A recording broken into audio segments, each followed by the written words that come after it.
Hello. Welcome to Remember the Film, the podcast where we talk about movies and all the things that makes them memorable. This week we had a little schedule change because Josh, as you can see if you're watching the video version, couldn't make it this week. So we decided to postpone our discussion of Denis Villeneuve to next week.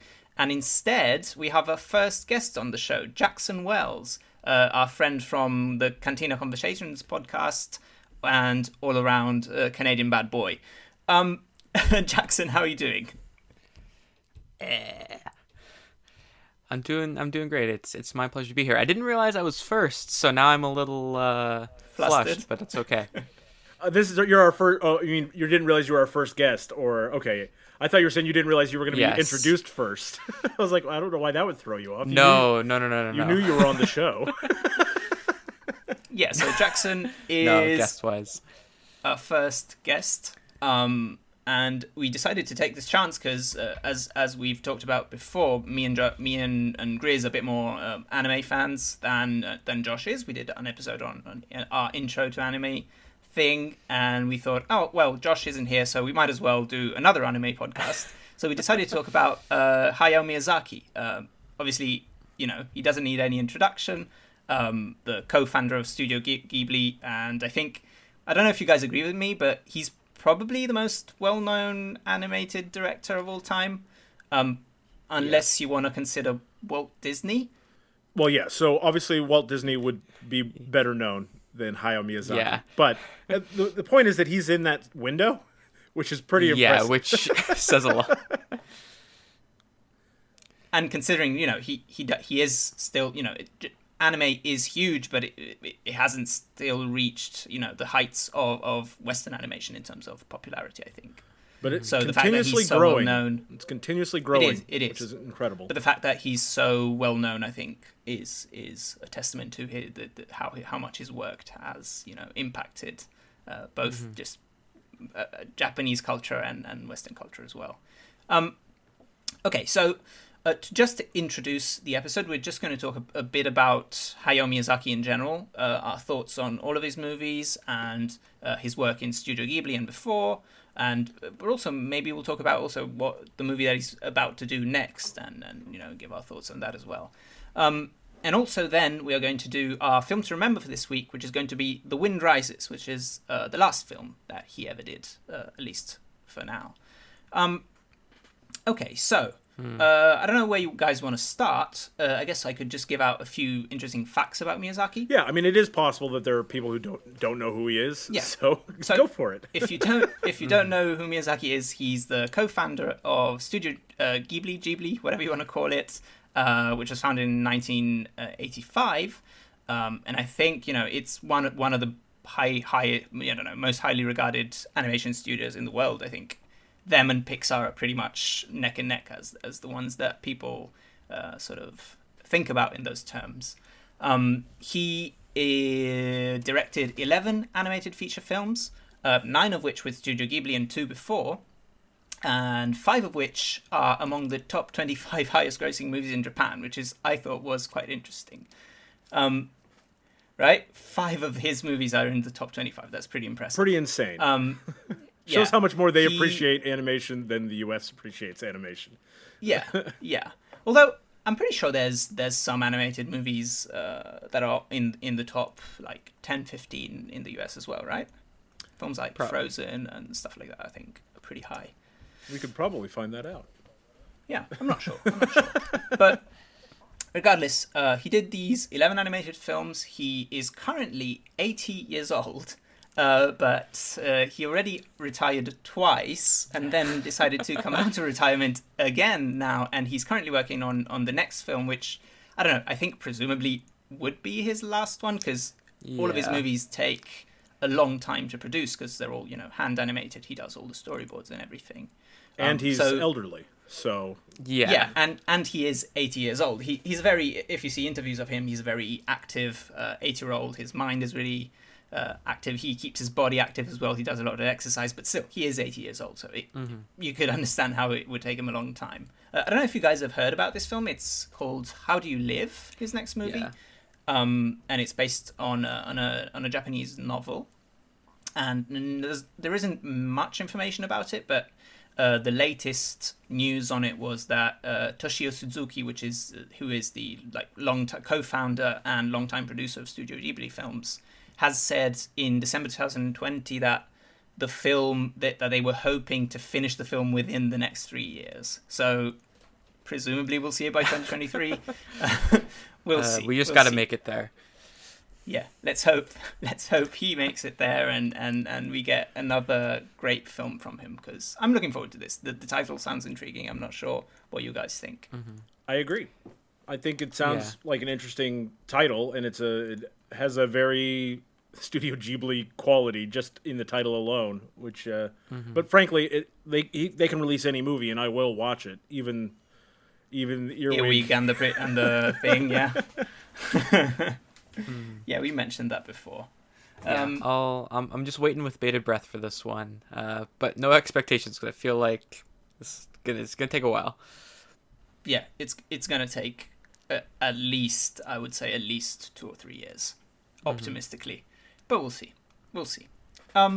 Okay, so having done that, I'd like to just ask you guys, what are your basic thoughts about Miyazaki in general? So when did you first encounter his films? What was the film that made you become a fan? And what we could also list our individual top fives, just to give each other an idea of what our favorites are and see if we agree. So Jackson, let's start with you. Yeah, I've had an interesting introduction to Miyazaki. I think the first movie I saw, I would have been. I got Spirited Away on Blu-ray for Christmas like 3 or 4 years ago now. And I watched it and I was like, nice. That's a good movie. And then when I went to university, for whatever reason, all the theaters around where I lived there, or I continue to live, started doing these Miyazaki movie nights. So I would just go and see his movies for the first time in the theaters, and honestly, that sounds amazing. It was a really interesting kind of opportunity. So I saw Princess Mononoke for the first time in theaters, Ponyo, and Howl's Moving Castle I saw over the course of maybe a couple of years ago in theaters. And then when quarantine started up, all the Ghibli films got added to Netflix, and I was like, well, what else am I going to do? So I watched through the rest of them. Oh, and I'd also seen Castle of Cagliostro. I can never remember what the castle's called. Mm-hmm. Has just been on Netflix for years for whatever reason. So I'd seen that one before I'd seen any of the other ones in theaters. Yeah, so it's been pretty sweet. I was lucky enough to kind of see some of his really finest works in theaters for the first time. And that was really exciting. And then I was able to watch kind of the rest over the course of last year. I'm actually almost done. I've been slowly going through the non-Miyazaki Ghibli works. I only have to watch From Up on Poppy Hill and then whatever is left. But I've seen all the non-Miyazaki Ghibli works as well. Then would you like to hear my top five, or do we want to wait? I would love to hear your top let's five. Do that. Or do you want to wait? Do it now? Yeah, sure. You can do it now. Let's go. Yeah, I'll hit you with it. So I'm going to throw a curveball here. My number 5 is The Wind Rises, which is a film we'll talk about. My number 4 is Whisper of the Heart, which is technically not a Miyazaki movie, but he did write it, and I think it's incredible. So I put it as top 4. And then Princess Mononoke, Lupin, Castle of Cagliostro. That one just hits different for me. And then Kiki's Delivery Service is my number 1. Awesome. Yeah, which very interesting. I've talked very with Jackson before list. a little bit about Kiki's. I don't. It's not like I dislike it or anything, but I definitely don't see what he sees in it, which fascinates me. I'll put it this way: I own maybe a dozen movies physically. Kiki and Lupin are two of those, so that could put things in perspective of how much I like those movies. They're really good. Mm-hmm. Awesome. So yeah, that's me. Okay. What about you, Grizz? Because we're saying Grizz in this podcast. Yes. So, when did I first encounter him? I think I mentioned it when we were talking about anime, that the first time I distinctly remember seeing a Studio Ghibli movie was Spirited Away. I was in high school on a marching band trip for a competition or something, and on the bus ride there, one of the band directors put Spirited Away on, and I was like, "What is this? This is dumb. I've never heard of this. I was a stupid kid." And then I watched it, like, oh, this is really good. I'm an idiot. Why haven't I given this a chance before? And it wasn't like I was opposed to anime, because I watched Dragon Ball Z and I watched Gundam Wing, and stuff like that. So I just thought Spirited Away looked like a dumb kids movie. I was super wrong. But that was when I first got introduced to Studio Ghibli. And as far as how familiar I am with other Studio Ghibli films, I've seen everything that Studio Ghibli has released, and I've definitely not seen everything that Hayao Miyazaki has directed. He has other things that he has directed outside of Studio Ghibli, but I've seen everything that Studio Ghibli has done, and I'm a fan of most of it. There's some that I just kind of like, but I don't love, and then there's one that I just don't like. I would agree. I would say Miyazaki has no misses, in my opinion. I'd have to go through the list. I don't really think there's anything that he's full on missed. Yeah, no, you're right. No, lowest on my list is Ponyo, but I still think that movie's really sweet and beautiful. Ponyo loves ham. So... Ponyo loves ham. I had to resist saying it earlier when someone said Ponyo. But yeah, it's still lovely. So like, just to put it in perspective, the lowest score that I have for Studio Ghibli on my Letterboxd reviews is 2 stars, which is not good. But that they start getting above 3 stars and above at 23 of the 25 entries on my Studio Ghibli Plus list. So they're all pretty good, For what makes his films so special to me, I think it is the animation in general is breathtaking. The level of detail for environments, and he doesn't cut corners in his animation. Like when you watch a lot of anime, you see, especially in TV shows, you see a lot of canned, recycled animations, and he doesn't do that for the most part. I don't want to say that it's 100% because I can't remember every frame of every movie, but he doesn't do that very often, if at all. And so in addition to the animation just being absolutely breathtaking, he also just tells very sweet stories. And you guys know I'm a big story guy, and we'll talk about it a little more, I'm sure, because I may well just bring it up now. The documentary Kingdom of Dreams and Madness that was done about Studio Ghibli, and particularly focused on Hayao Miyazaki and his producer Suzuki. The way he talks about animation is how I feel about animation. You get to explore things in real world environments in a fantastical way, and it's just breathtaking the way he's so passionate, and it comes across in his art, and I feel that that's a hallmark of a great director. And personally, I'm a big animation guy, and I have this mental block that makes me think that it's harder to convey the director's intent and passion in animation than it is to see it in a live action film. I don't have any empirical evidence to back that up, but that's how I feel about animation. So whenever an animated movie doesn't just hit me on the cuteness level, but also hits me on an emotional level and has a message that just sticks with you, I'm always way more impressed by that.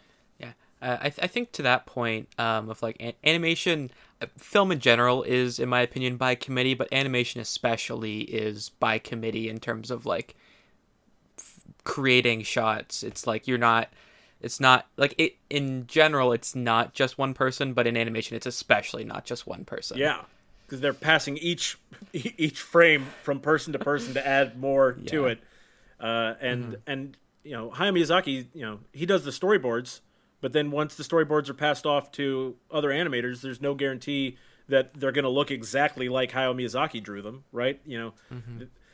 It's so impressive. And then the last thing for me, we wanted to talk about what our top fives. My top 5 Hayao Miyazaki films would be Castle Cagliostro, which is a Lupin the Third movie. I was more aware of Lupin the Third than I was that Hayao Miyazaki had directed a Lupin the Third movie when I first watched that, and I was like, "Holy crap! This is Hayao Miyazaki!" And it's so fun and great series as well. If you're looking for an entry point into anime, Lupin the Third is just fun. Number 4, I had Princess Mononoke. Number 3 would be Spirited Away. My number 2 would be Howl's Moving Castle. And then number 1, Hayao Miyazaki, would be The Wind Rises, which we're talking about today. There you go. I had Wind Rises a little bit lower before my most recent rewatch, but every time I watch it, I find more and more I enjoy about The Wind Rises. I did want to mention that my top Studio Ghibli movie is The Tale of Princess Kaguya, which is not Hayao Miyazaki, but is also really fantastic. Yeah. That's my list. Solid. Okay, so for me, I've told this story on the podcast before, but I encountered the Ghibli movies, whatever, with Spirited Away as well. But the first time I saw it in theaters, and this would have been 2003, so I was like 7 years old. And for some reason, our teacher took us to see Spirited Away, but it was like at night in this weird, like kind of dingy theater, and we were all pretty terrified of it, because Spirited Away, for a child of 7, does have some pretty spooky imagery. So my first experience with it was like, I don't think I'm old enough. I remember thinking, I don't think I'm old enough for this. I think I thought it was confusing. I was like, what are all these creepy monsters doing? Whatever. So I kind of rediscovered Miyazaki much later. I think not when it came out on Netflix, but before I bought a few Blu-rays, just because I thought, okay, I love animation. There's no reason why I shouldn't have watched these movies. I really have to get into them. So I think I bought Spirited Away again. I bought Totoro, and I bought Howl's Moving Castle. Those are the first 3 that I watched. And then the movies were added to Netflix in Italy as well, so I watched all of them. The only one I haven't seen, I think, is Castle in the Sky, which I don't know. I haven't seen it yet, but I'll watch it probably tomorrow. Eventually, probably soon, because it's on my mind at this point, and I want to finish the filmography, But yeah, what I love about his movies is how you can. I think people say this about Pixar as well, but I think it's even more true for Miyazaki and Ghibli in general, even though I haven't seen many Ghibli movies outside of Miyazaki yet. I will soon again. That you can experience them on so many different levels. You can just watch them as a cute little adventure that, maybe not children of 7 all the time, but children in general can just enjoy just on a surface level. But then you can actually read into them, and there are some powerful, interesting themes and messages that I think come from a very strong directorial voice that, again, as Jeff said, in animation you don't always feel in the same way that you do with these movies.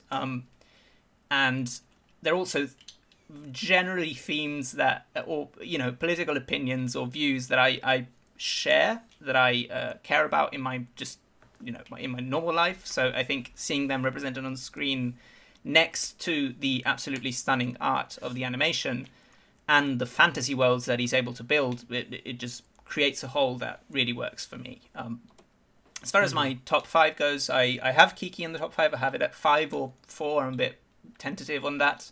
Then I have My Neighbor Totoro, Princess Mononoke at 3, Spirited Away at 2, and The Wind Rises for myself as well at number 1. I absolutely adore that film.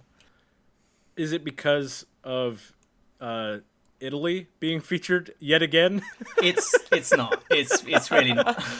That's the one thing that so I'm like, excited. This is fine. This part is fine. No, it's not. It's not because of it. Yeah. But yeah, I actually talking about I think Porco Rosso is actually really underrated among his movies. I would agree. I never see it discussed as one of his best. I have it number 7 on my list, but again, I think all of his movies are so brilliant in their own way that it's not really, the order doesn't really, at the end of the day, doesn't really matter too much for me.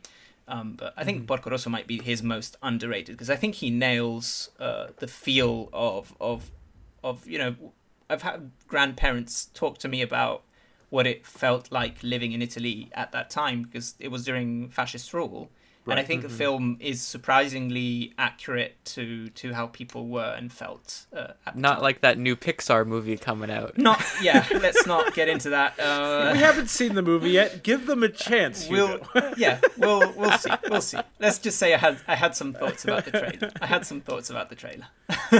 Yeah. Well, okay. And I did want to say with in general, like, we're talking about the quality of these movies.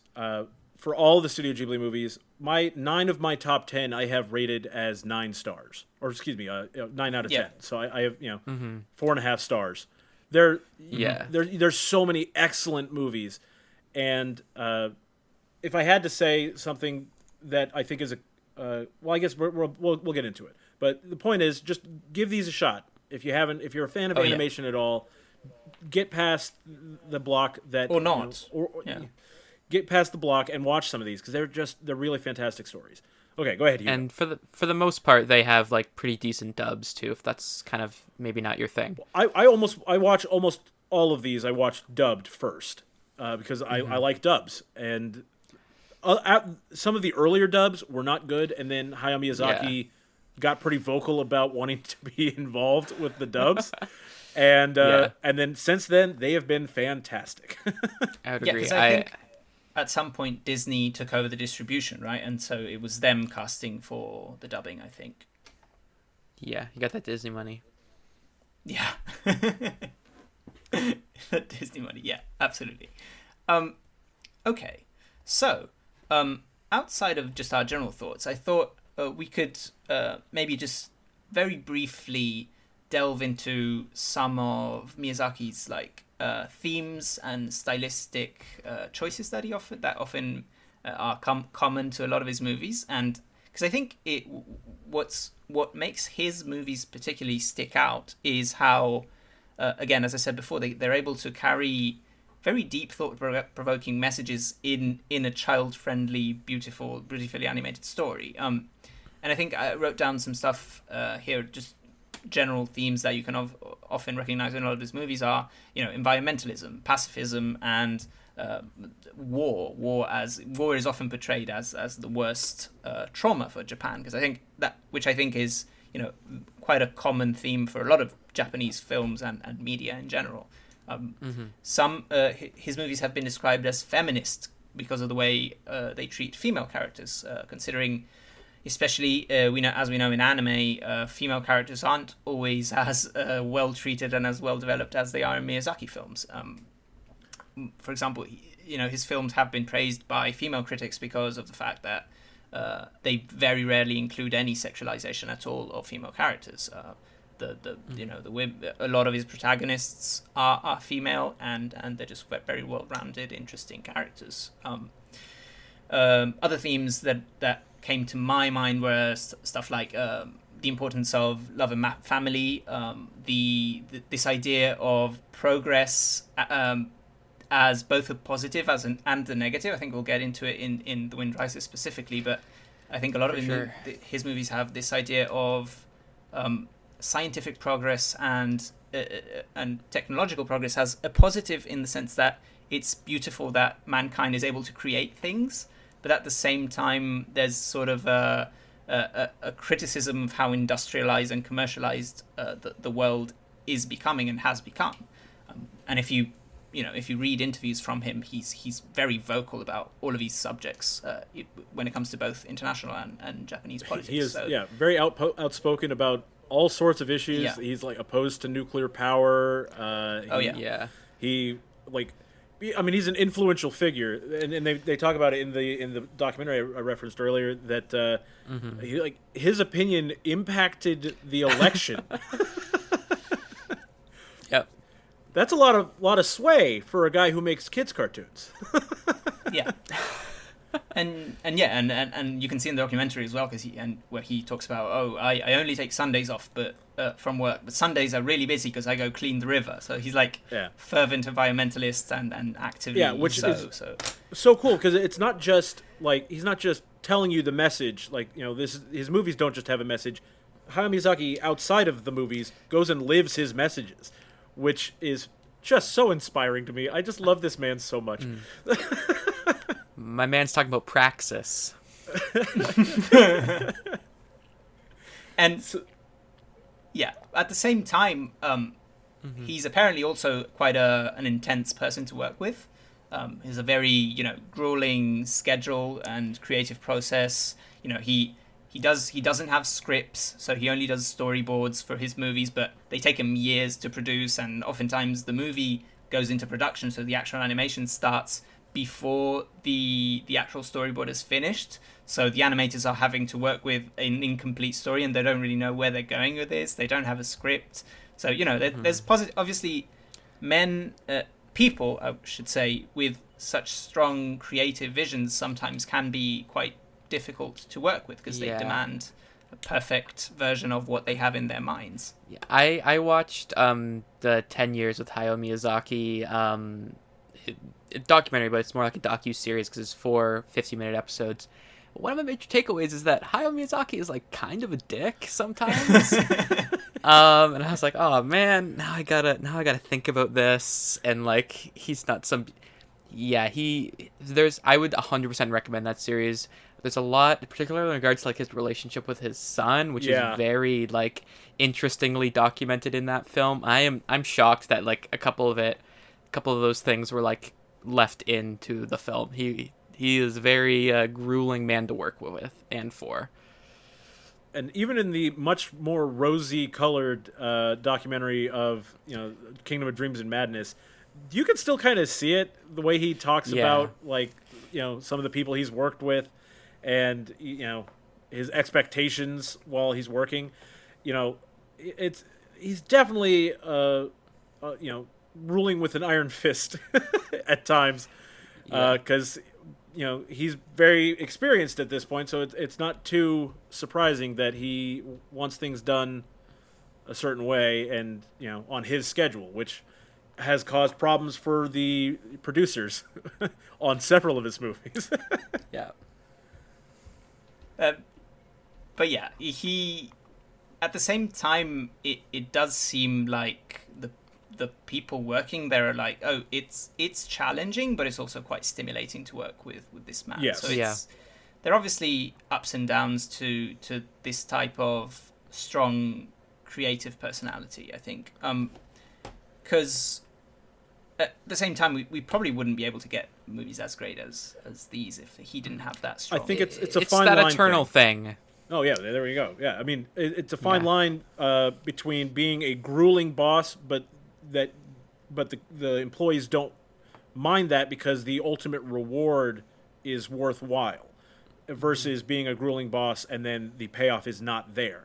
These people working on these movies, when you see it at the wrap party for The Wind Rises, they are ecstatic. They're so happy with what they developed, and you could tell that everything was worth it for them, and very, very Although cool. they do say not all the time. Some people just can't deal with it and they quit. Which, but he said that fair. He says that himself. Yeah.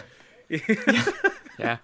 He says, if it's too hard for you and you want to quit, please quit. I would do the same. He actually says, "I will do the same." Yeah, that's right. He says, "I will do the same." So an interesting man, for sure.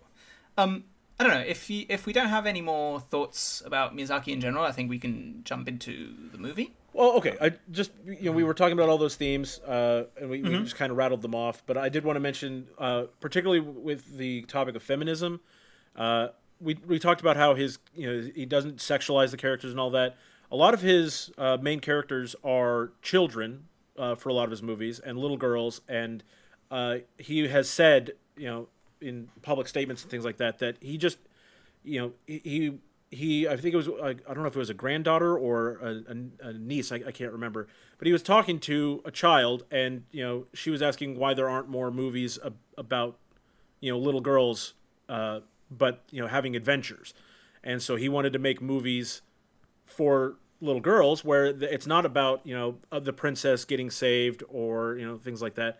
They are very much his female characters can do anything.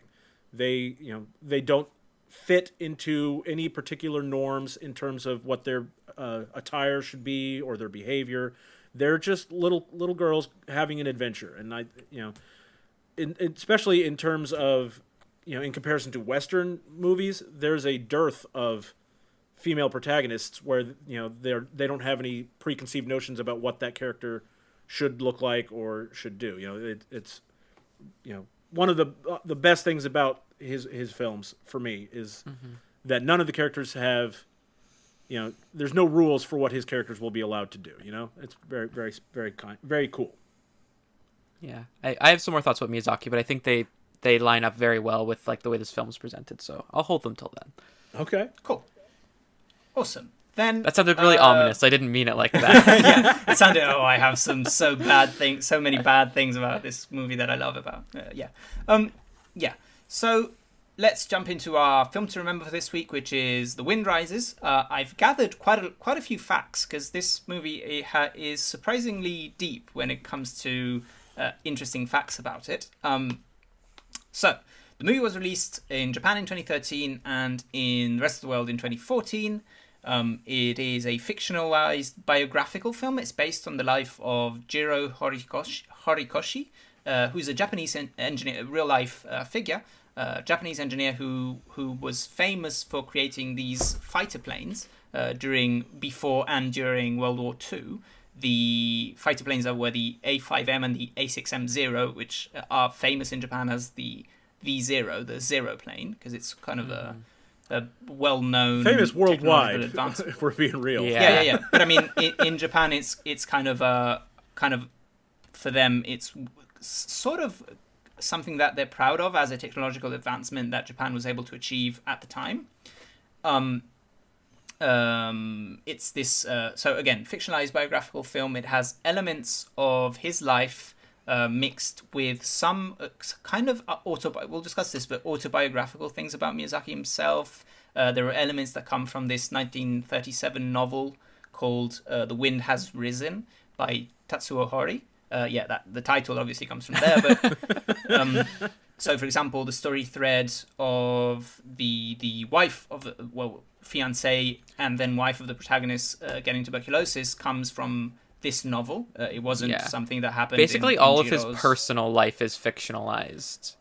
Yes, the personal life stuff is the part that is mostly fiction, and the engineering side is more biographical.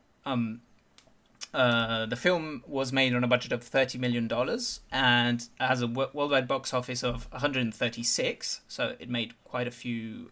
It did okay. Yeah, it did pretty good considering the budget, and it was the highest grossing film in Japan in 2013. So that's an interesting tidbit. It was, again, in terms of awards, I thought this was really interesting. It was nominated at the Oscars for Best Animated Feature, and it didn't win. It lost to Frozen in 2013. So yeah, do with that what you will. Which is a fine film. It's fine. It's okay. But it hurts my brain that they chose that over this for Best Animated Feature. It's wild. It's crazy. Also, interestingly, at the Golden Globes, it wasn't even nominated in the animation category. It was nominated as Best Foreign Language Film, and it lost to the Italian film The Great Beauty, which I don't know if you've seen it, but I don't know. Again, I would not put it above this. In terms of the content of the movie was actually quite controversial before and after its release in Japan, because the main political party in Japan, the political party in Japan that was in government, I think it still is the Liberal Democratic Party. It's called Liberal Democratic, so it could be confusing for an American audience, but it is the Conservative Party over there. It's the centre-right wing Conservative Party. This is why you're here, Hugo, for the political science. Yeah. That's me. And the leaders of this party were quite or at least media affiliated with this party was quite critical of this film. It was actually called anti-Japanese. It was called radically left-wing because of its anti-war messages. And Miyazaki also added to this kind of controversy that was going on, because he wrote an essay around the time that the movie was releasing. He wrote an essay criticizing the government because they were trying to change Article 9 of the Japanese constitution, which essentially would allow Japan to remilitarize. Because Japan has an article in their constitution that basically outlaws war as a means of settling international disputes. And so there was this big controversy around the film because a lot of Japanese right-wing media sort of had issues with the contents of the film itself. I think this is so fascinating because when I watch The Wind Rises, I mean, I get the anti-war sentiments, but it is not particularly in your face about it. Like, the guy is still making warplanes. And yeah, I would argue in some ways it can be seen to skew the other way, in my opinion. Which we can talk about later. This is a lot of Japanese politics involved in this film, which I would assume that none of us are like experts on, which Certainly makes it a little not. difficult to discuss. Yeah, I was like trying to read a little bit yesterday so I could like have some context, and I was like, I don't get any of this. Yeah, I did not find it like particularly overtly, in your face anti-war. It was like, yeah, like, this. It's more about the mental conflict that Horikoshi has with what he's doing than it is like, he's not out there protesting with a sign or.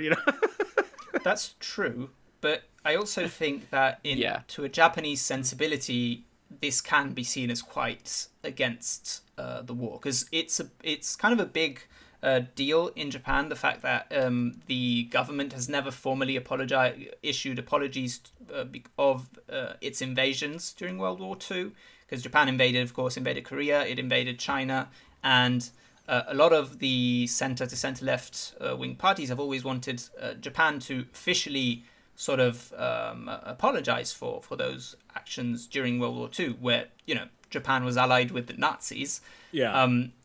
And this was something that the Japanese government chose to never address.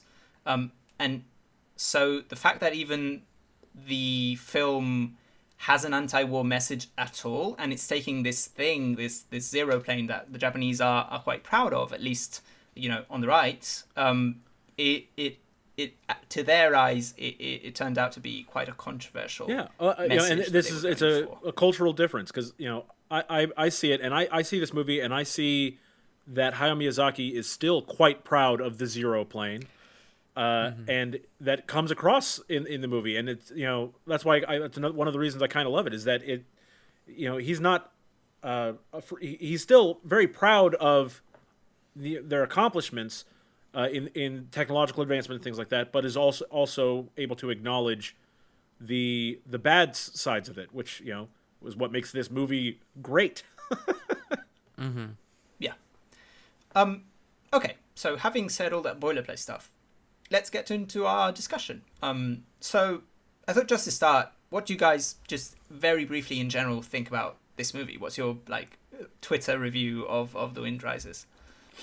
Yeah, this movie is okay. Twitter review. So in my head, I'm trying to 280 characters. No, that's just a setting. Gorgeously, you can talk for a few minutes. Don't worry. Nah. I think this movie is really gorgeously animated, and what's most striking about it is how different it is from Miyazaki's other works, while kind of maintaining a lot of the same sensibilities. This is Miyazaki's first film about adults, and I guess Lupin's technically an adult, but you know what I mean. And it's his first film that's not fantastical in any way. As crazy it gets is some dream sequences, and even then those dream sequences aren't very out there in the first place. There's no magic involved, and so that kind of changes things both visually but also narratively, and I think it walks this very tight line of this is a movie about a man who created planes to kill people that also killed the people in them for the most part, and there's a very tightrope around how that message is perceived from all angles. And I think it at the end of the day, it's like very kind of well executed, and also the personal stuff is, I think, some of his best kind of romantic writing. And that aspect, I think, is very, very strong, and kind of the emotional core of the film, even though it's definitely centered as like a B plot in the narrative. I think you can see a lot of Miyazaki in this movie too, which in some ways I think works to its benefit, but in some ways is maybe he can't write himself out of himself. He can't write himself out of this movie, which I think makes a stumble, but like overall, I think it's beautiful. I completely agree with that. Mm-hmm. For my short review, I'll try not to read it exactly off my Letterboxd, but I did just write a little review on it last night. This is a movie that's about passion. It's about work-life balance. Because Horikoshi is as passionate about planes and his work as he is for his wife and his relationship with her. And it's a constant struggle for him to continue to do the great work he was doing as an engineer, but also to be there for his sick wife. So I find all that fantastic. And I also just like Jackson said, this is very much Hayao Miyazaki in the film. You see it throughout his entire history of making movies. Miyazaki loves airplanes. Oh yeah. They're featured prominently in the majority of his movies in one way or another. He just loves flying machines. And so it's so cool to kind of see in Horikoshi the same, passion that Hayao Miyazaki has shown through his animation. So I think that's fantastic. The political stuff is important and is not handled with like kid gloves, while also not being, like I said, overt. It makes it so the movie is still fully digestible for a child and for them to appreciate it, but also has those added levels that an adult can appreciate even more. And I also just love that this is an opportunity as an American to see a movie about the World War II era that is not about the U.S.'s view, in World War II. Mm-hmm. It's very rare to get a World War II movie from any perspective other than U.S. or British soldiers, and at least to be seen by American audiences. I'm sure they exist, but they're not. Yeah.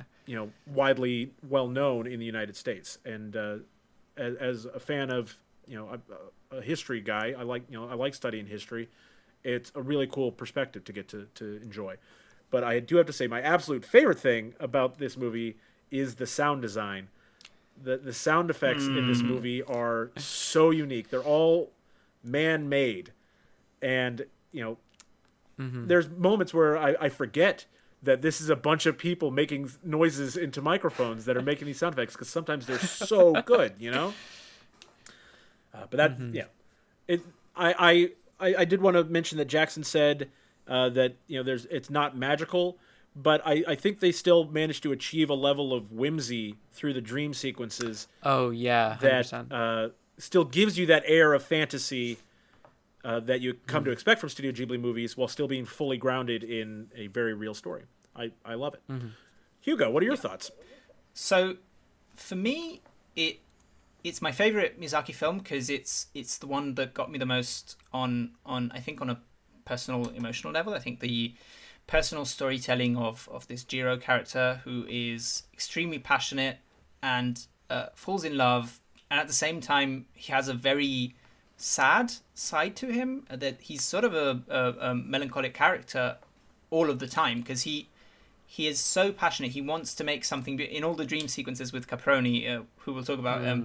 He's always talking about we want to make something beautiful, but it's a cursed dream. There's this image of the cursed dream because they know it's going to be used for war. Like, what they want is to make a beautiful flying machine, but they know that because of the world they live in, it'll eventually be used in war. So it kind of there's this inherent sadness to his character that really got me. That really worked for me. I really identified with him, more so than than I had been able to with other protagonists in Ghibli movies. Not so much because of the age or the sex, but more the gender. Sorry, but more because of kind of the fantastical setting that made it didn't feel as identifiable for me on a very personal level. This film, in that sense, really got me. And in terms of the portrayal of Japan and its entry into the war, I found it extremely fascinating, especially as a counterpoint to the history that I know. So, because I'm Italian, obviously, and my experience with... You say obviously, but you talk like a British person. Yeah, I'm Italian, kind of obviously, because I say it, but, whatever. And also I'm half Jewish. So my experience with the entering into World War II is very much from a German and Italian point of view. So the history that I know is of two countries where the rise of fascism was through elections, because both Mussolini and Hitler were voted in and then eventually became dictators, but the people, at least initially, supported these regimes. And I thought the portrayal of Japan in the way that they also slowly started to have a secret police, they also had sort of a fascistic, militaristic rule, but Japan before wasn't a democracy. Japan was an empire. Yeah. So the fact that they show these people who have a very, because they're engineers, they're kind of the high end of society in Japan, and they show these people who have a very they understand the perspective of the fact that Japan isn't like the other countries. So Japan is joining this war on the side of the Nazis, but the regime that is internal is quite different. The people are surprised that they are joining a war. You know what I mean? I thought that element was really, really fascinating. Go ahead, Grizz. I just wanted to say, it was my second watch through of this movie when I realized that when Horikoshi is, when they come to tell him that the secret police are looking for him, it was the second time I was watching the movie that I realized that they were talking about Japanese secret police, because you always hear about the secret police in Germany, and I was like, and Italy, wait, by the way, and Italy, yeah, but so I was like, wait, Japan did that too? Oh my goodness, because I always thought the first time I watched, I was like, boy, the German secret police are trying to find him in Japan. This is crazy. But so I learned something from this movie.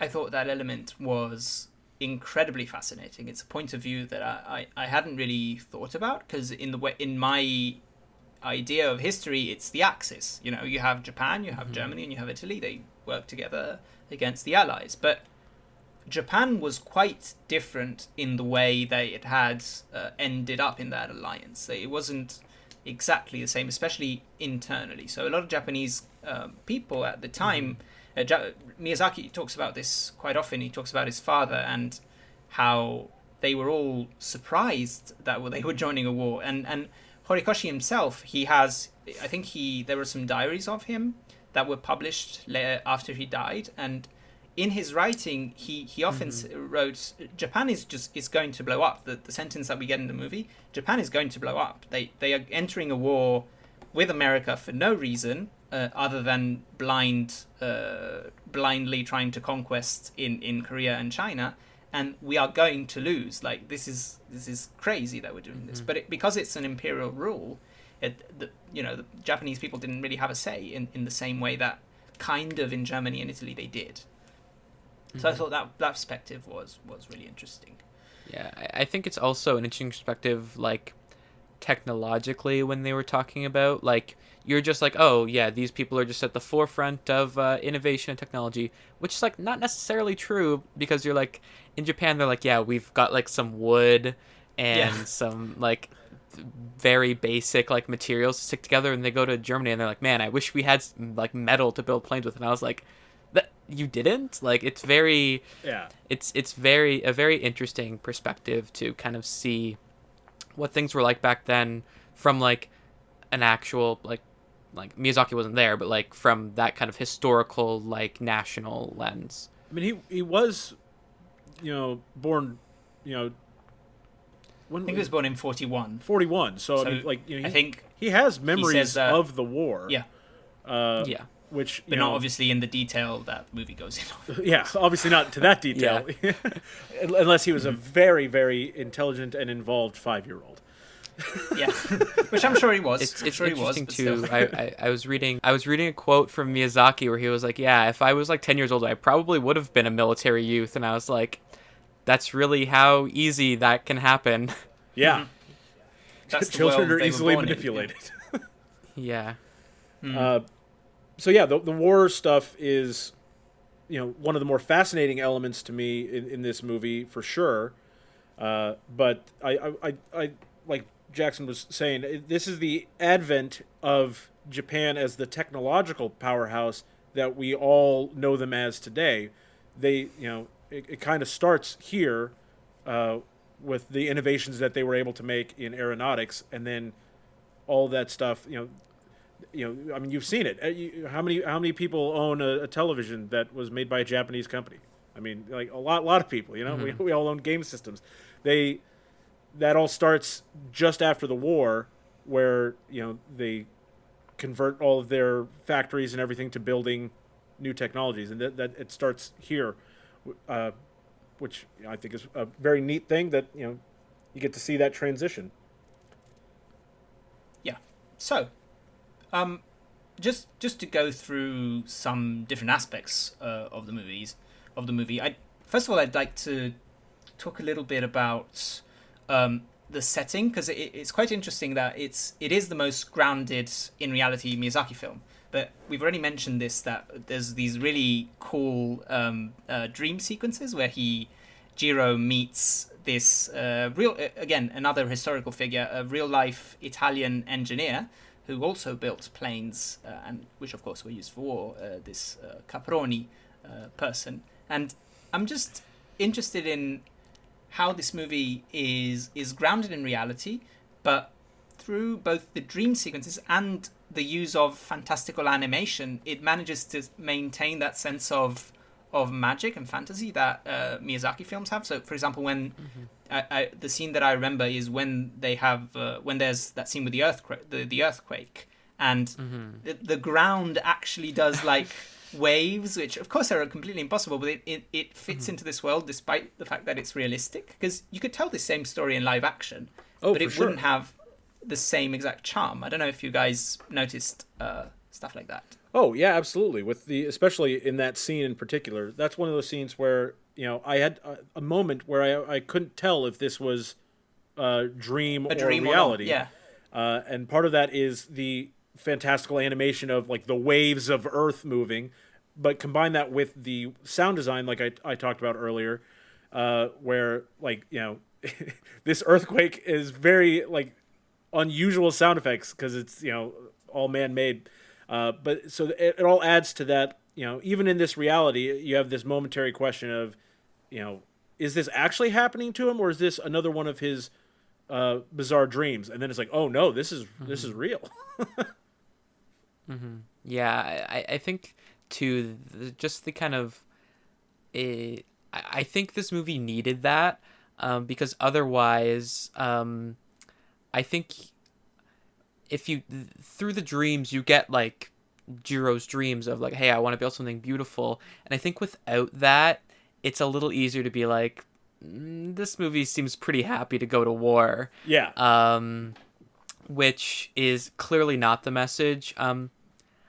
I think one of my small problems with this movie is that like Miyazaki cannot detach himself from the wow, pretty planes to like kind of think about it a little more critically. I would have liked to see, because I think at the end of the day the argument is, hey, this was all worth it. We made beautiful planes, and like personally I would argue maybe it's not so worth it to build these beautiful planes to like go and kill people. But I know that also the movie like kind of agrees with that take, that like this was bad, but it was kind of like, well, that's the cost of like innovation, which I don't 100% agree with, but I think it's presented in a I just think Miyazaki loves these planes like a little too much to like really dig into it. And it's interesting that you say that, because he says that in the documentary as well. While he's making it, he's like, I want this movie to be completely anti-war. I'm a pacifist 100%. I think Yeah, Japan no, was that's so the thing wrong. too. But at the same time, I love these planes. I think they look so beautiful when they're flying through the clouds.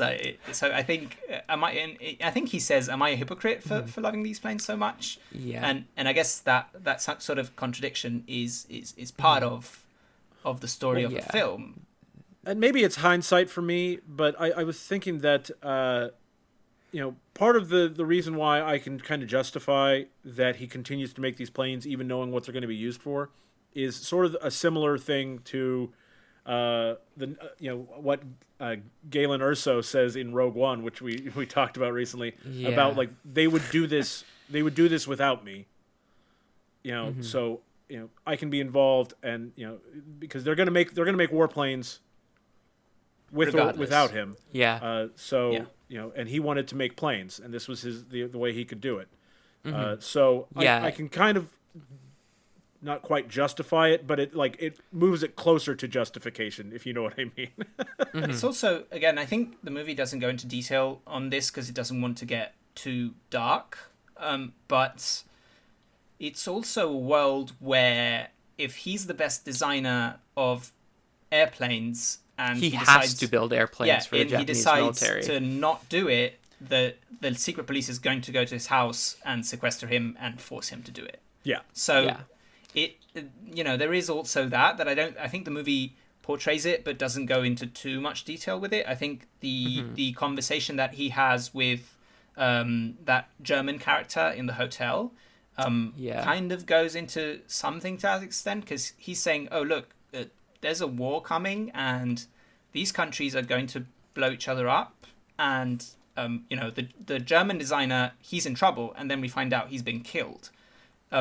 So there is that element to it as well, I think. And then and at the same time, I think there's this recurring motif of the cursed dream, which is something that both Caproni says and Miyazaki says of kind of his own movies. That kind of justifies what the movie is going for. But I understand what you mean, that it does need that fantastical element to kind of add some context to his character. So because we don't want him to just love planes and make warplanes and not really think about them. I did want to touch on, we talked about it earlier, about how in Japan they viewed this as extremely anti-war. The fact that they don't delve into the secret police are going to force you to do this anyway stuff would be more evidence to my point that it's really not that in your face about it. I don't know why you're so upset. Yeah, and I think part of it too is it's so easy to, because Miyazaki says it himself, to be like, this is just kind of about making animated movies as well, or at least his animated movies. And I would argue that sometimes he's a bit too much of a dick, but he thinks that it's worth it, and therefore, of course, Jiro building planes has to be worth it, because to him, this movie is partially about himself. Yeah, exactly. That's more Hayao Miyazaki putting himself into Jiro's character. Yeah, I think the metaphor between the planes and the movies, and the planes are cursed dreams because they get used for war, and the movies are kind of cursed dreams because they become part of this giant conglomerate of commercialism that Miyazaki is so annoyed with and quite critical of. He's famously not a big fan of otaku culture and all that kind of stuff. So he the fact that his movies are so commercially successful, sometimes it seems like he kind of resents it to some extent. So he knows it's not. That is the message. Part of the problem part of the problem for him. His movies become part of it, but he also just loves making movies. So the parallels are very evident. It's so interesting, and it makes so much sense as a quote unquote final film until, of course, he decided to make another movie. Which is interesting because I think his movies have been getting more existential as time has gone by, and I think he himself seems like quite an existential person. I think he questions what is the meaning of what I do, what is the meaning of everything constantly while he's working, and the fact that he's coming back to do a movie that's called How Do You Live? after he made a movie that it's about how do you even go on doing what you're passionate about, knowing that it's going to become something bad, and how do you even live now?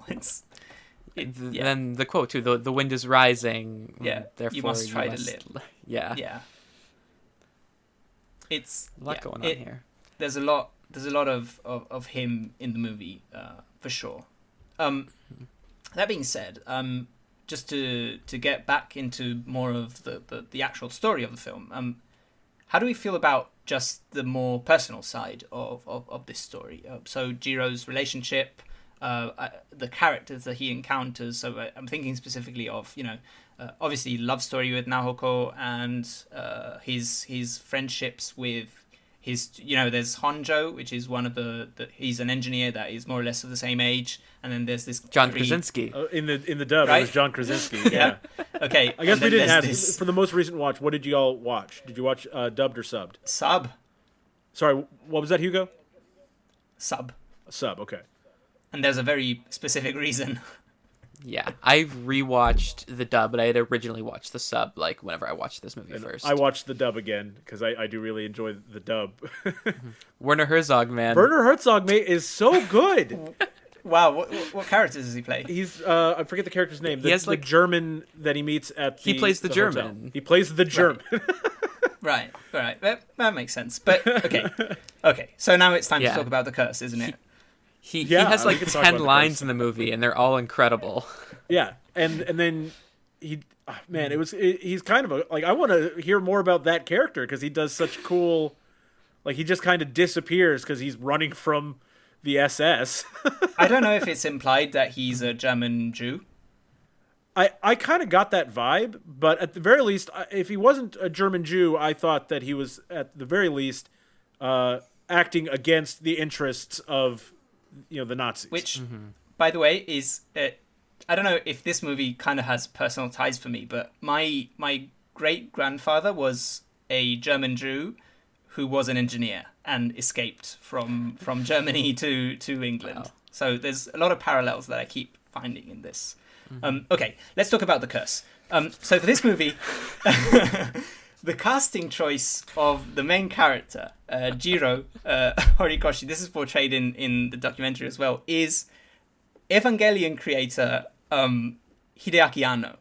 And I think this casting choice is so incredibly weird and so perfect at the same time. Because, the idea of casting Anno as this really kind of sad, very soft-spoken, sad character who is really passionate about his work, but at the same time knows that once the work is out, it's cursed and he's gonna hate it for some reason, I think is absolute genius. They just told Anno to play himself. Yeah, it's amazing. It's just, look. And any footage you can see of this online is incredible. I rewatched the episode of the doc that I watched about this, and it's literally just him and the producer, I can't remember his name at this moment, being like, yeah, just, what about Anno? And Miyazaki goes, yeah, interesting, good idea. Yeah. Because they were looking for a voice that is an intellectual voice. And then, even as someone who doesn't speak Japanese, you can tell from Anno's tone, his intonation when he's speaking, he does have an intellectual quality to the way he's lined. He speaks short, plosive consonants, things like that. And also doesn't have a lot of intonation. Kind of has a monotonic voice, but captures your attention somehow. Yeah, and so it really is kind of brilliant. If we're being honest, it's a bold choice, and I think it kind of works.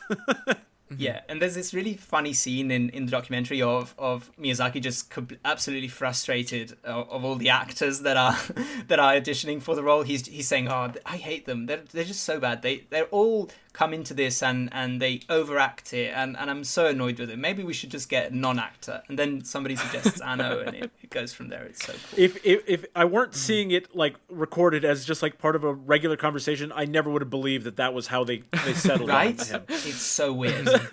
It's so weird.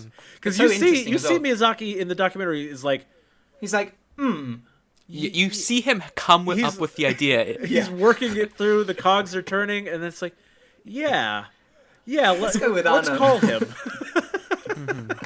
You think he would do it, and then he's like, I can't say no to Miya-san. Yeah, exactly. Yeah. It's so and cool. Just in case people don't know, Anno's actually worked on Ghibli films before. He is on Nausicaa. He was the creature designer, I believe, and then another animator. And if you watch Nausicaa and then you watch Evangelion, you look at those monsters, you're like, Yes. yeah, that makes sense. On the topic of the voice acting, though, because Incredible. we did watch the dubs as well. Joseph Gordon-Levitt plays Horikoshi in the dub, and I was really pleased with his voice performance. One thing that I've talked about before in a lot of animation is the tendency for live action actors to deliver too monotone a performance. But for this character, that's what they wanted. So Joseph Gordon-Levitt delivers a very monotone, almost nerdy sort of performance that still carries his passion. But you can tell that Horikoshi, at least in the dub, it comes across to me that he's very passionate, but he doesn't want to show how passionate he is. He's reserved, and that comes across really well in Joseph Gordon-Levitt's performance. And we mentioned John Krasinski as well.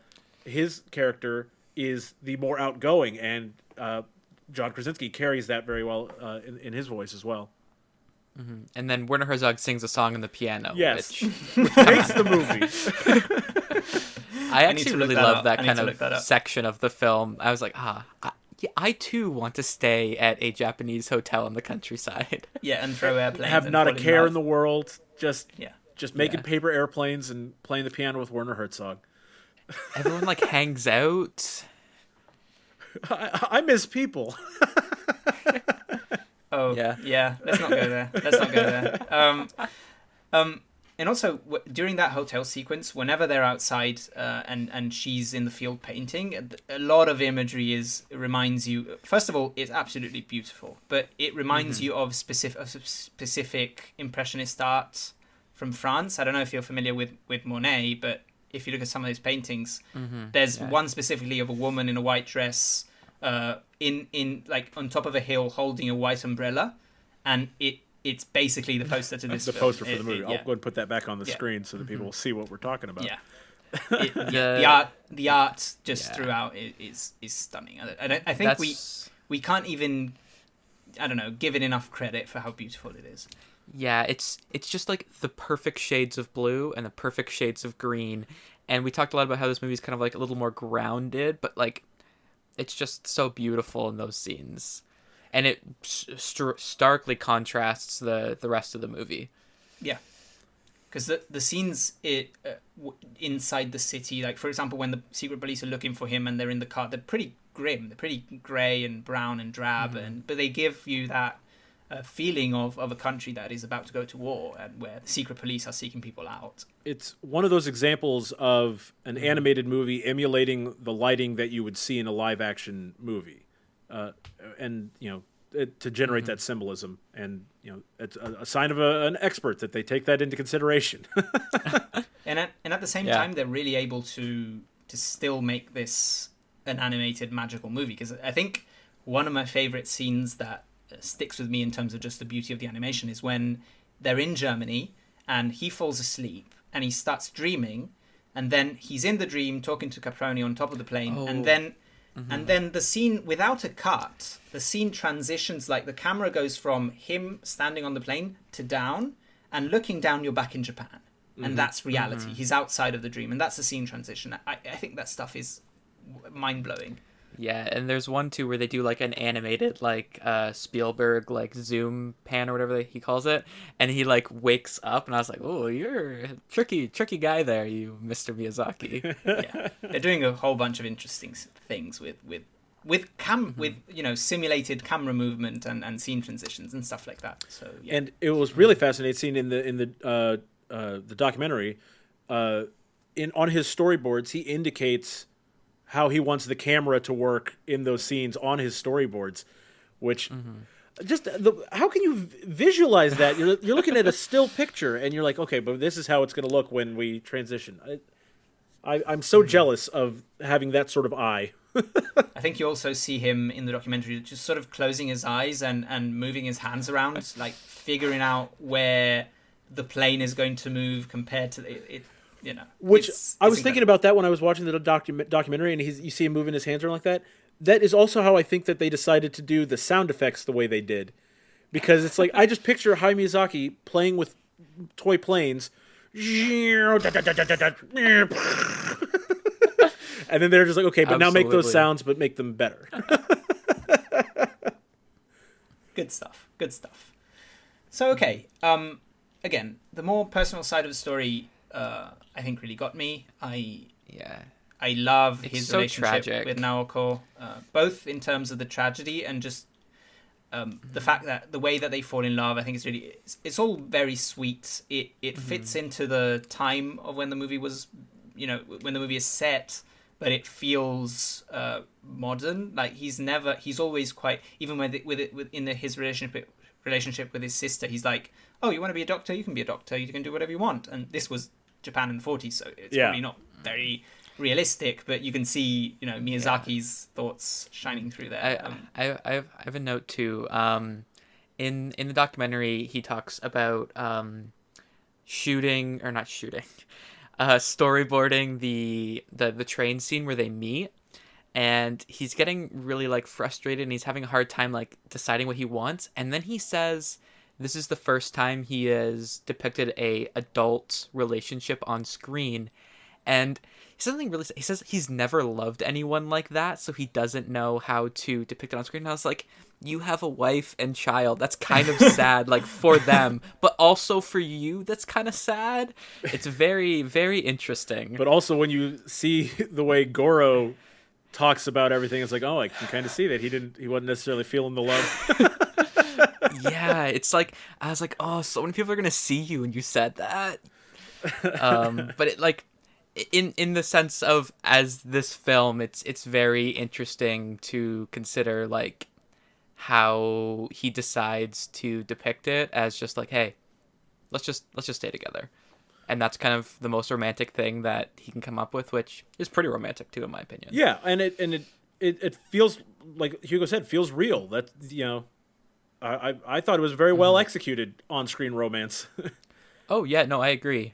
The fact that so much of it is without dialogue and it's just them like walking, seeing each other in the field and throwing planes at each other, and it's quite sweet. It really got me. And I was especially if he feels like he sad couldn't, if he got sick. Doesn't know that experience himself, like he says he's never loved someone like that. Doing those scenes where they're not actually having to talk means that he doesn't have to come up with an actual substantive dialogue. I think Miyazaki strikes me as somebody who has a genuine love for humanity in general, but has a hard time detaching himself from like the big idealistic visions and ideas that he has, and just having normal interpersonal relationships. I think that's where difficulty comes from for him. Yeah, which is like textbook big creative. Yeah, it really is. Mm-hmm. For better or for worse. Yeah, I think my favorite scene between the two of them is like a kind of sad one, but a really sweet one, where he comes back from work late and she's laying in bed and he's like, oh, I've got to get some work done. And then he like scoots his table over and they like hold hands while he's working. It's like so sweet, but like you just know that she's like either going to die or like something bad's going to happen. But it's kind of like a reprieve for a moment. But like he can't quite pull himself away from the work still. Like she's laying right there. Like give a little, something, stop. But he can't. Yeah. Yeah, I think the relationship in general is lovely. I think even the fact that they portray her as somebody who has so much, I don't want to say pride, but has a strength to her in being able to be this vulnerable and accepting it and just being part of his life anyway. And the fact that she decides at the end to leave because she knows when the end is coming. And I don't know, I thought it was absolutely beautiful and tragic, and I was bawling my eyes out while I was watching it. And the ending the ending itself, I think, is one of the better endings for... Because I think one of the criticisms that sometimes Miyazaki films receive is that the endings feel a bit abrupt. Yes. I did want to talk about that. And I think this one in particular is so great because it's really sad and tragic, and at the same time it's beautiful and life affirming, which I think is kind of my vibe with movies. So it absolutely got me. I think that's why this is my favorite Miyazaki movie, is because he finally nails an ending for me. That's my biggest complaint in all the other movies he's directed, is that you have climax and then credits. It's there's no time for resolution. And then there's like a credit scene where they're like running around in a field or something. And you're like, why didn't you just put this in the movie? Yeah, just include it. But it's I obviously I love the movies anyways, despite their abrupt endings. But that's why I've never given a Studio Ghibli movie a perfect 10, because all of these endings just end. And The Wind Rises finally actually nails the ending for me. Some of the other movies probably could have been higher rated for me if they had just had a little bit of time at the end to actually resolve how you're feeling about things. Yeah, I like the abrupt endings in these movies personally. So, but I completely understand the criticism. It's annoying. It depends. Like, I think sometimes it works brilliantly, and sometimes it works a little less. But overall, Again, go ahead. Yeah. I was just going to say, whatever I talk to DJ about Miyazaki movies, he's like, it just ended. And I was like, that's the point. You should love it. I have to accept that. Not everyone feels the same it sounds like way. I agree with DJ. That yeah. And Hugo's right. Sometimes it does work better than in others. The one that's most egregious to me is Porco Rosso. Just very much, it's like, it's over. Scene. We're done. Get out of here. So, what did we want to wrap up with? Literally, get out of here in that movie. Okay, so, I think we've discussed most of what we can about this film. I mean, we could go on forever going into the nitty-gritty of little details, but I think we got all the main themes and ideas out and opinions. Don't know if you guys have any final thoughts, but...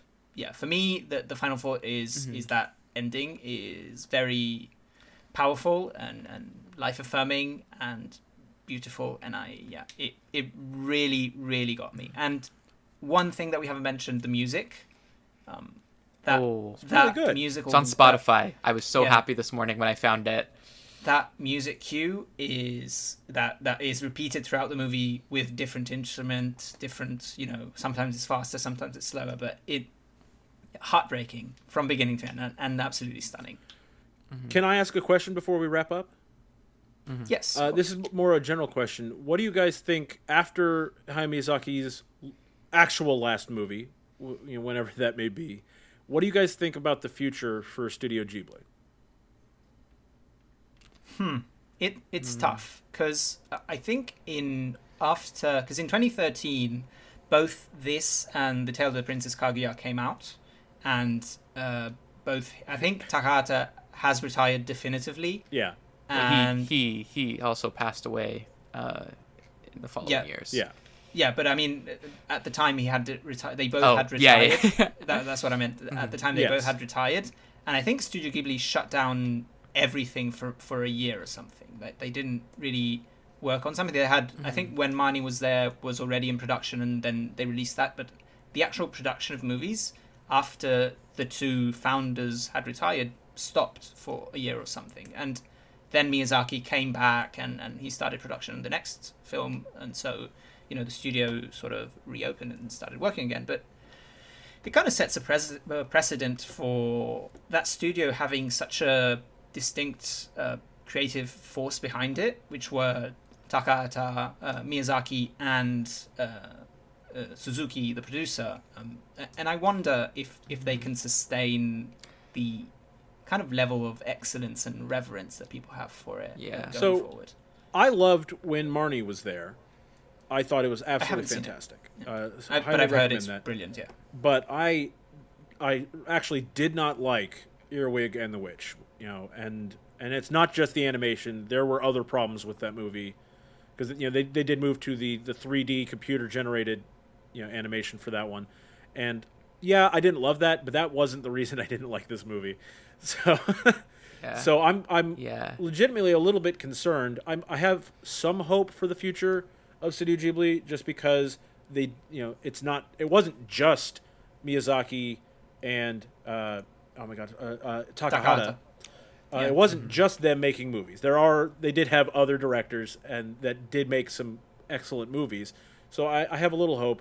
I hope that Goro will go back and do more like From Up on Poppy Hill than Earwig and the Witch. They need to go back in that direction.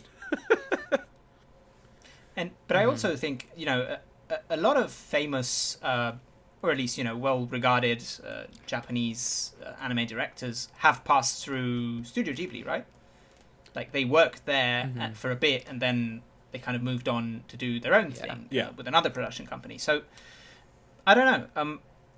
There's also part of me that thinks that it would be kind of fitting if after Takahata and Miyazaki were gone, that Studio Ghibli would kind of end and its legacy was forever that the one that they left it with, and it's kind of sometimes things can end. I know. Okay, Last Jedi. I know modern culture, nothing ends ever, but it's I don't know. There's also that aspect. Like I'll be happy if they can figure out a way to continue and make beautiful movies as they have been doing for 50 years. Yeah, because it's selfishness is what makes me want them to continue, because I love their movies so much. But if they have to continue just because you have to bring the brand forward and you can't let it go, then I'd rather they just shut down, honestly. I think for me, Ghibli is in kind of a best case scenario position where the brand can kind of sustain itself at this point. Studio Ghibli, like, people want it. People want to go to their museums and stuff like that. And I think it could be a really great avenue for like new talent to kind of cycle through and kind of be given the resources to make what they want to make, and kind of work that way. I kind of wish maybe Goro was a little more consistent as a director, because I really like him as like a figure. I think he's very interesting. And it's kind of a shame because like some Ghibli, like the director of Whisper of the Heart, who, like I said before, is a beautiful film. He like died like a year after that movie came out, and he was supposed to be the next quote unquote Miyazaki of that studio. Yeah. They've kind of come into some harsh luck that way. But I think the studio is able to continue, and I think especially now they could, and in my opinion should, be like a place for new talent to showcase themselves. And I think that would be the best way to, come up with, to maintain their brand going forward, because, they can't rely on the same person over and over again anymore. Yeah, I think if they're going to continue, I agree with Jackson, they need to not try to copy Miyazaki and Takahata. I think they have to do something new, which I think is what Miyazaki and Takahata would want, because, they came up and they founded this studio because they wanted to make the movies that they wanted to make. And I think a new creative voice within that studio would be more consistent with the legacy of it than if somebody came in and started to do movies that were kind of similar to that style. And I think Earwig and the Witch is like a step in the right direction, aside from the movie. I haven't seen it yet, but general consensus is that it's not very good. I think the idea of you can just kind of do whatever works, and maybe that only works for Goro Miyazaki because of his last name. But we'll see. I think that should be kind of what they do going forward, in my opinion. Well, cool. Okay, we need to rank this movie. Yeah. Okay, so what we do on Remember the Film is all our films to remember are ranked in one individual, stupid, absolutely ridiculous list that me and Grizz really enjoy and Josh is kind of annoyed with. I am familiar with stupid lists, don't worry. Yes. We know. You and your quest. So we will rank this movie on our list, And I'll read out the list for you, Jackson, but you also have it on the outline. I'll read it out for the audience. I'm looking at it as well. So the list, I'm going to go from 10 up because I imagine this is going to be quite high. So at number 10, we have Mank. At number 9, we have Another Round, or Druk. Correct pronunciation. Thank you, Islam. At number 8, Rudy. At number 7, we have Ma Rainey's Black Bottom. At number 6, It's a Wonderful Life. Number 5, The Departed. Number 4, Your Name, other anime movie that we loved. Number 3, The Thing. Number 2, Boogie Nights. And number 1, we have Citizen Kane. Okay. It's a good list. I'm going to make maybe a strong statement, but out of these, The Wind Rises would be number 1 for me. Okay. To be completely honest. I will be the voice of Josh on this. That's fine. Because if the question is which movie do I want to watch again the most, or which one would I recommend to the most people, it probably would be The Wind Rises. But Josh will straight up quit this podcast if we put The Wind Rises above Citizen Kane. And I think Boogie Nights as well. That would be. He might be mad about putting it past Boogie Nights, but yeah. But Citizen Kane is, it's the movie, I think that's fair. So where would you put it? I like Your Name better, and I like The Departed better as well. So I would probably put it. Honestly, I'd even put it below It's a Wonderful Life personally. Wow, really? Yeah, but I mean, all these movies, I love all those movies. So fair, okay. Mm-hmm. Fair enough. So like that's the line 7. For me is from It's a Wonderful Life down on our list is like, okay, fine. I'm not mad about other movies passing it. So you're gonna put it at number 7 for you. That's where I would put it personally. Okay. What about you, Jackson? Well, for me, I haven't seen all of these movies, so it makes putting it on a list a little difficult. Okay. Yeah. Just give us some of your feelings and we'll interpret. This is tough. Really putting you on the spot here. This isn't my list. I know. This isn't anyone's list, I love this Jackson. movie. This isn't anyone's list, because if you know me, you know Jackie Brown would not be that low.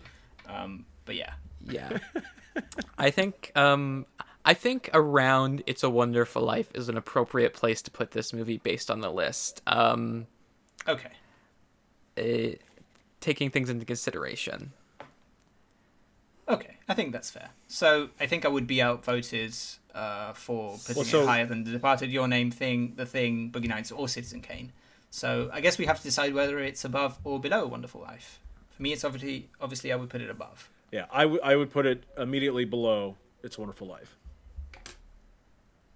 Jackson, so I guess you're the deciding vote on this. Okay. It's a Wonderful Life, the movie where the good capitalist saves you from the bad capitalist?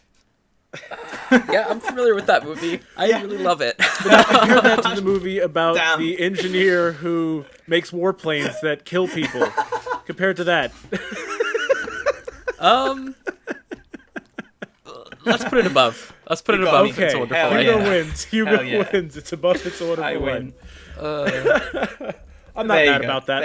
I do love this movie. Did it. Like I said, it's my favorite Hayao Miyazaki film, and he's one of my all-time favorite directors. So I'm not going to be mad about that being where it is on the list. And I think Josh will tolerate it. Yeah, he'll be fine with it. I think he would really like this movie. I think he would love the movie. Yeah. I don't have any doubt about that. Considering his usual taste, I think he would really, really enjoy this. Okay, so we did it. We talked about Miyazaki. We talked about The Wind Rises really in depth. And I guess that's the end of our episode. Thank you for listening so far. And follow us on Twitter at RTF_pod, right? Correct. Am I getting that right? Yeah. Mm-hmm. I get confused with punctuation because in my head I say it in Italian and I have to translate it in English and I really get really confused. Whatever. Next week, our episode will be back on the normal schedule. So as we said before, we will be doing an episode about Denis Villeneuve, and the film to remember for next week will be Incendies, or Incendies, or whatever you want to call it. If you're a dumb American. Interesting choice. Yeah. we try whenever we talk about a director, we try to pick a movie that isn't one of his most well known or the one that people have seen the most. So we wouldn't pick. Pretty sure Incendies is technically a Canadian production. So it is. There you go. Oh, look at that! Nailed it. Jackson, where can people find you and listen to your podcast? Yeah, you can check out Cantina Conversations. It's anywhere you want to listen / watch something. We're on YouTube and then podcasts.